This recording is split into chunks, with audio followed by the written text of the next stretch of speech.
Hello, friends, strangers, people of the internet.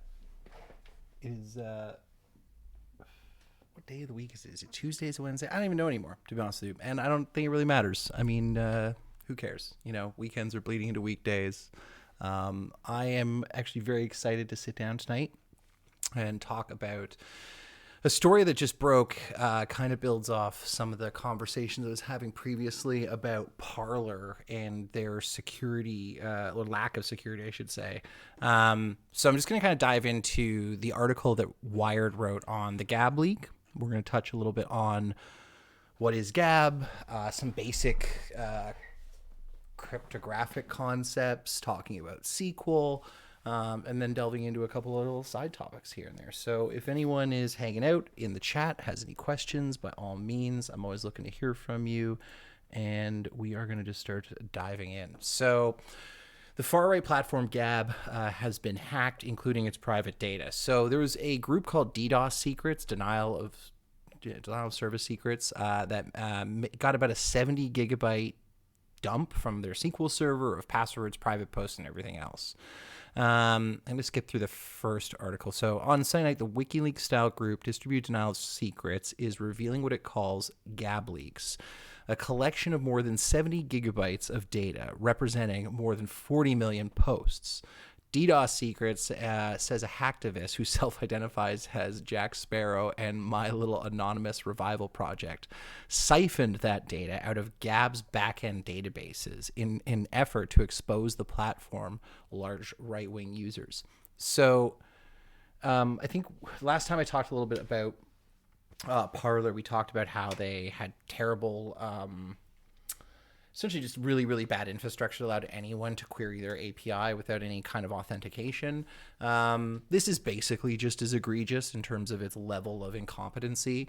I don't have the specific details on the nature of the SQL attack that they used, but most SQL attacks are very similar. It's kind of like having a door lock so unsophisticated that someone could open your front door with a credit card, like just by jostling it. Okay, so those Gab patrons whose numbers have swelled after Parler went offline included large numbers of QAnon conspiracy theorists, white nationalists, and promoters of former President Donald Trump's election-stealing conspiracies that resulted in the January 6th riot on Capitol Hill. So yada yada. Okay, so this part I want to get into. So, but also private group and private individual account posts and messages, as well as user passwords and group passwords. Contains pretty much everything on Gab, including user data and private posts. Everything someone needs to run nearly complete analysis on Gab's users and content. The password thing, which we're going to get to in a minute, is particularly egregious and particularly terrifying. Because some of the stuff obviously was like the group passwords were not encrypted. Unfortunately, the user passwords were, but we're going to touch on why, if you have the password hashes, why you might already be fucked. So it's another gold mine of research for people looking at militias, neo-Nazis, far-right QAnon, and everything surrounding January 6th. So one of the things that's interesting about this is they're not publicly releasing the data due to its sensitivity and the vast amounts of private information that it contains. Instead, it says they will selectively share this with journalists, social scientists, and researchers. Wired viewed a sample of the data and appears to contain Gab users' individual and group profiles and their descriptions and privacy settings. Passwords for private groups were unencrypted, which Torba, that's the CEO of Gab, says the platform discloses to users when they create one. Individual user account passwords appear to be cryptographically hashed, a safeguard that may prevent from them being compromised, but the level of security depends on the hashing scheme used and the strength of the underlying password. So I want to touch on this really quickly because there's a very interesting graph that I found that kind of explains what a cryptographic hash is. The concept behind a hash is to take some type of data input, in this case text, to apply what they call a function, which is just a one-way equation. And that spits out essentially a hexadecimal alphanumeric code. Okay. Now you can essentially use these to validate data. They're essentially small like distillations or digests of the actual input. But what's interesting is that if you look at a password hash, for example, and you see that, 1, 2, 3, 4, blah, blah, you can actually start to pick out patterns in these and compare hashes. So, for example, let's say Donald Trump was stupid enough to use 1, 2, 3, 4, 5, 6, and we knew what the hash algorithm that they were using for their password hashing was. We would only need to sort of look through like their entire list and just find like, oh shit, we found this hash meets Donald Trump's password. We know that hash is 1, 2, 3, 4, 5, 6. Therefore, Donald Trump's password is 1, 2, 3, 4, 5, 6. So that's a pretty, like, that's terrifying. It's terrifying they got their hands on the hash passwords. Among the users whose hash passwords appear to be included in the data were those of Donald Trump, Marjorie Taylor Greene, MyPillow CEO, and election conspiracy theorist Mike Lindell, and disinformation spouting radio host Alex Jones. The hack data also includes, the chat logs file that appears to contain private conversations between the site's users. So that's also crazy. So it's not like, so one thing to keep in mind is that when the Parler hack happened, or the Parler leak, they were querying an API that did not require authentication. So it's like they didn't even have a front door on the place. It's hard to argue you can't walk into a building when there's no front door. So this is a little bit different.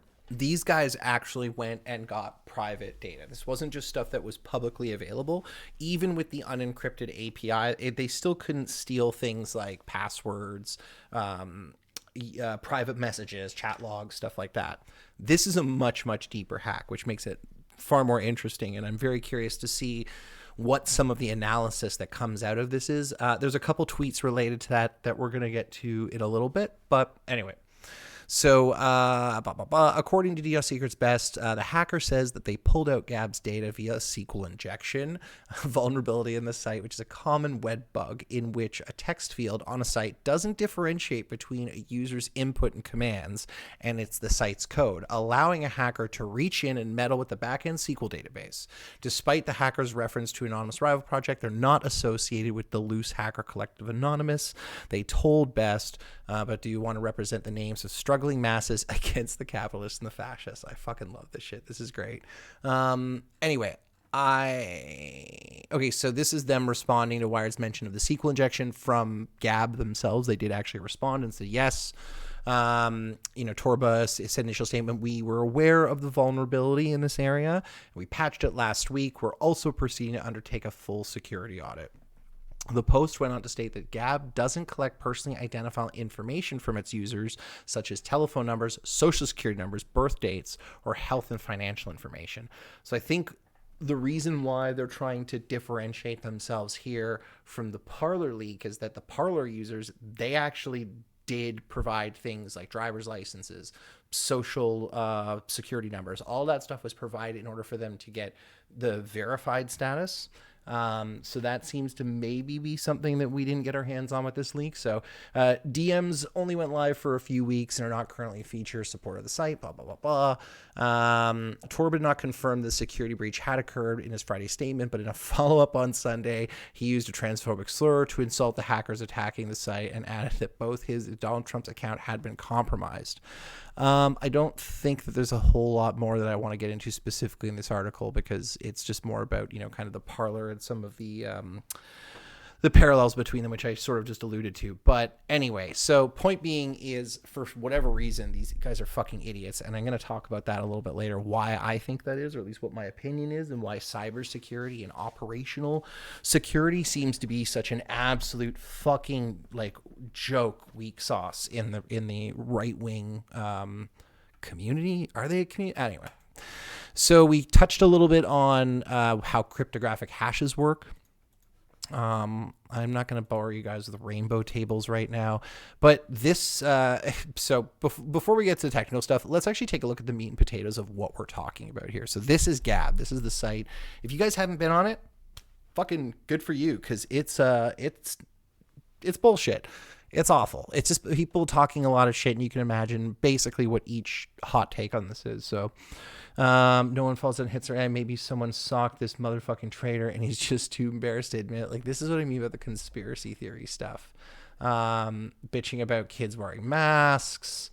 where it says no evidence Antifa left wing. Oh, this is when they're saying, yeah, like Antifa wasn't there, it was your guys. Let's click on some of these comments. Shit, I have to sign up to view. Maybe we should sign up. I don't know, chat. If we get if people want to see me sign up for Gab and dive into comments and stuff, please let me know, and we'll start getting really deep into the rabbit hole here. Anyway, a cursory examination of the content on Gab's site will lead you to believe that it is a cesspool of fuckery and assholes and right-wing conspiracy theorists and delusions. Again, they're complaining about drag queens reading stories to kids. This actually looks like this picture legitimately looks photoshopped. I don't think this is real. Also, it looks like it could be a meme. Donald Trump is using this site to propagate some of his messages, his endorsements of like Tim Scott. Again, anti-trans, anti-mask, anti-vax, just basically hate. Like the whole website is a really, really, really nice cesspool of hate and vitriol. So I don't think we need to spend a ton more time right now getting into the actual content on Gab, but if people do at some point want to actually do a deep dive and see what that looks like, yeah, I guess we could get weird. Why not, right?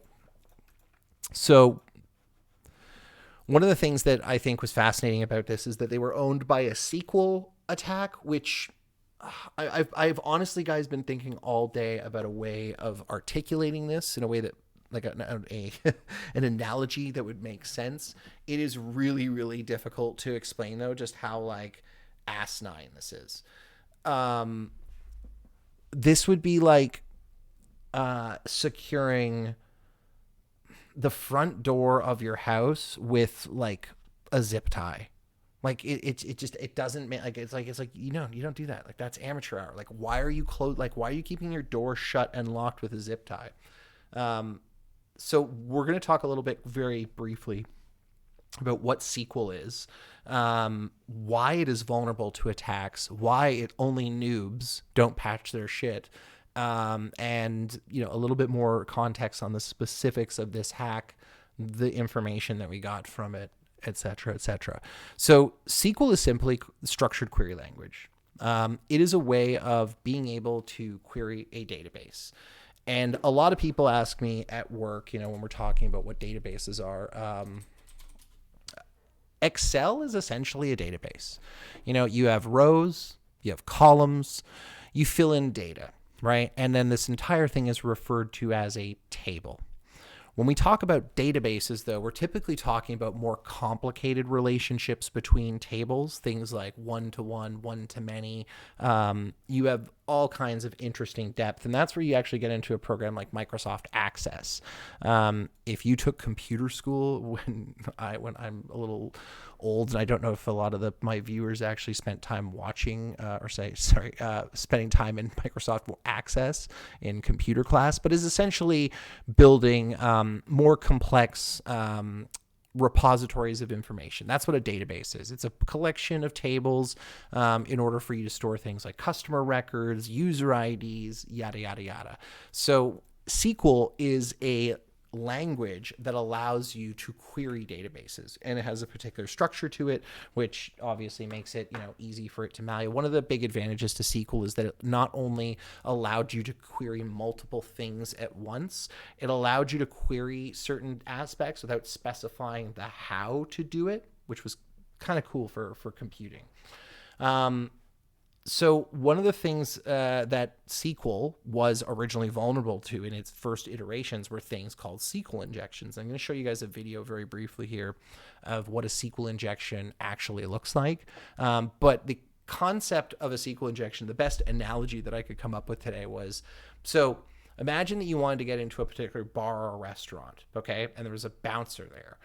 The bouncer needs your username and your password to get in. This is similar to you logging into any site on the internet. So you walk up to the bouncer, you say, "Hey, my name's Mark. My password is 1234." The bouncer knows that I'm Mark and knows that my password is 1234 because he has it written down on a piece of paper or it's in his noggin. And so he's like, "Cool, Mark, come on in." A SQL injection attack would be the equivalent of essentially walking up to the bouncer and saying a phrase to him that basically said, "Hey, what is the administrator account name? Like who's the boss of this place? He'd say, Jimmy's the boss. And he's like, cool, I'm Jimmy.